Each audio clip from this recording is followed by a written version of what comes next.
Leila, how can data help us transform our products and experiences? Um, well, I think anyone that works in product is usually a bit in love with data because it really helps them prioritize their roadmaps and get a better understanding of the people that they're building their products for. But I think sometimes we can fall into the trap of not pushing the envelope enough. So I work with quite a few large charities in Australia, and a lot of them are talking about trying to work towards getting this really streamlined, really beautiful experience for the people they service. And that's because, they're quite often, especially charities, they'll be working with people who are at risk, who potentially are, getting out of very dangerous or difficult situations or trying to get back on their feet. And what I always say to them is, I will do whatever I need to do because I'm not saving lives in my job, but in your job, you absolutely are. But what was really interesting is they're talking about, being able to get centralized data or what a lot of people call that single source of truth, or that 360-degree view of customers, so that no matter who interacted with that particular client, they were able to understand all of their interactions with one view.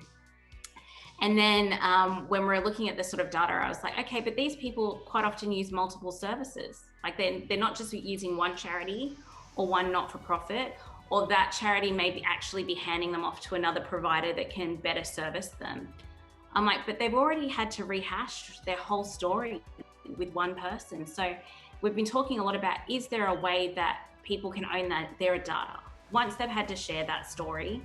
And quite often it can be a traumatic story. They might be working with refugees, they might be working with recent migrants, they could be working with Indigenous populations, and they're really talking about quite traumatic experiences, and they don't really want to have to relive that trauma with the next service.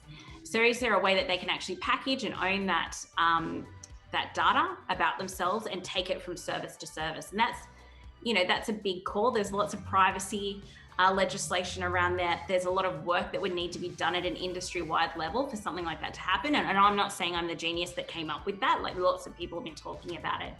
But it's just taking that one step further, or several steps further, that we're not just looking at what we can achieve in the next 2 years, but how can we actually transform the industry or the sector for the people we service in the next 5 years. And I thought that was a really powerful example of just thinking outside the box. Like, it's not just about our organization, but how can the industry work together to really transform something for the benefit of the people we service. It's really powerful. When I was listening to you, I was thinking about the events industry, right? How can we really use data transform our experiences, our products and services that may not be applicable post-COVID? Yeah. And so many a times I think about, yes, if we have the data, instead of thinking that they are participants, perhaps our participants can be contributors. They could help us change because they could have fresh eyes. There might be certain things that they have been experiencing, but they're not quite happy about. Or they can have other brilliant ideas in terms of seeing examples that they have attended other experiences elsewhere. Yeah, absolutely. And I think one of the simplest things I've seen done is, we're all familiar with the panel talk, and you've got some brilliant people up on stage, or it's online and you've got someone moderating it, and then you might have 5 minutes at the end where people in the crowd get to ask some questions. And I think we're really missing a trick with that, because absolutely they're here they're there to hear from the people who are speaking. But why can it not be a two-way educational or consultative experience? And simple things like letting people know, yes, this is what the panel talk is about, but here are the key themes that we're going to discuss. And here's the opportunity where you can send your questions in earlier and help us shape what this panel is going to look like. Or you can, text in, or you can live tweet your questions, and there's someone moderating there. We've got a question from the crowd on our Twitter feed. So simple things like that about getting people more engaged and allowing them to interact in a more meaningful way can really up the ante in regards to that value exchange. I love a conference, I love learning, but often it'll be afterwards. I'm like, oh, I wish I asked that question, because I'm a digester. I like to reflect.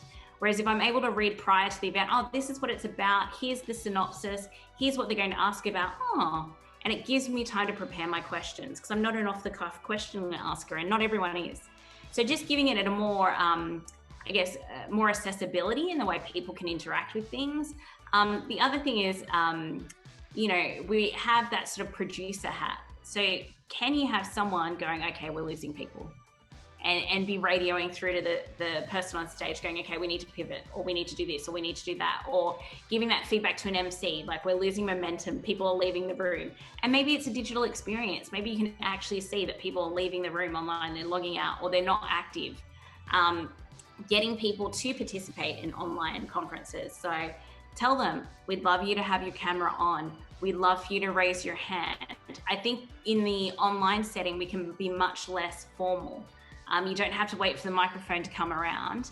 And all of the sort of workshops and lectures and any of the sessions I run, I always do a housekeeping and say, ask questions at any time when they come to you. You won't derail me. I'm like, I'm a freight train. I will keep going, but stop me, because I'd love to be able to answer your questions as we go. So just giving people the ability to interact in that way would be amazing. And I totally agree. So thinking about how, like your example earlier, instead of if it's going to be a 1 hour session, instead of a 50-minute download and a 10-minute Q&A, we could look at perhaps a 10-minute, high level sort of like input from the panelists, and then 50 minutes worth of discussion with the audience and so forth, right? So you also talk a lot about the hat of a designer, how one must think differently by looking at data. So what sort of skill sets will help our event strategists get there?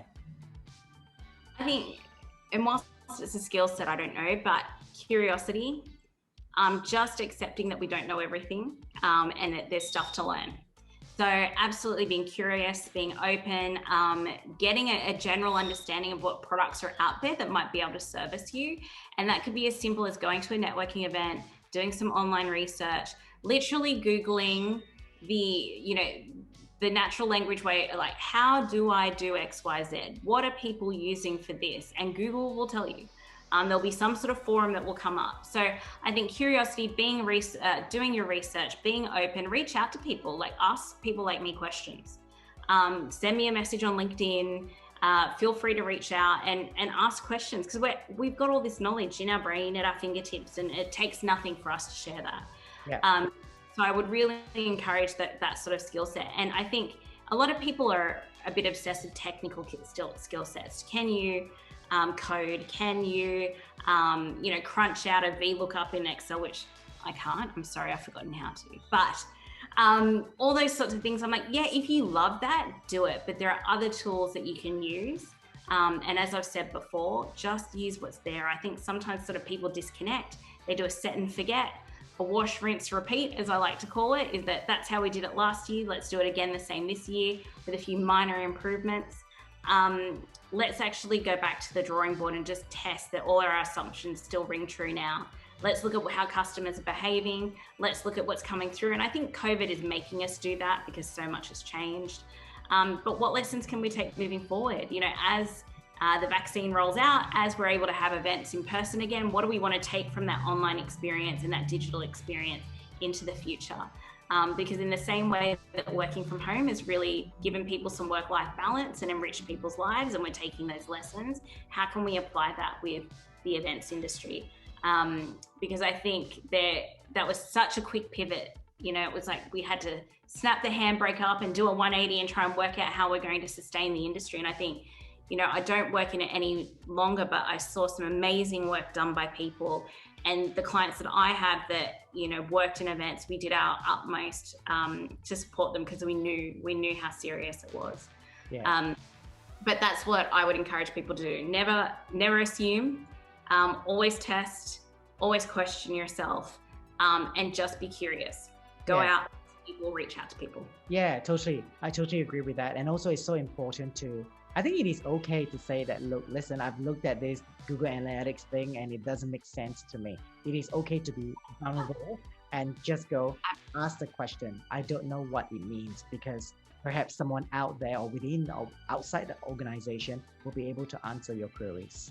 And the thing is that you can never be an expert in everything. You have to be comfortable with the fact that other people will know a lot more about different things than you.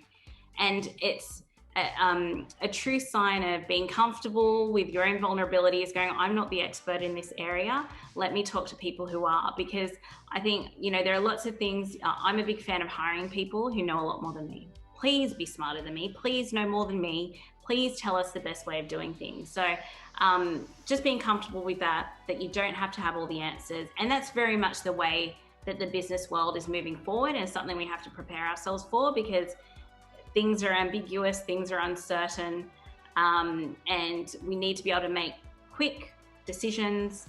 A lot of people use the word agile, and it's overused a bit, but you know, if you look at the definition, it's actually about making a movement seamlessly, effortlessly. And if we can do that in business, then we'll save ourselves a lot of pain and a lot of lost opportunity.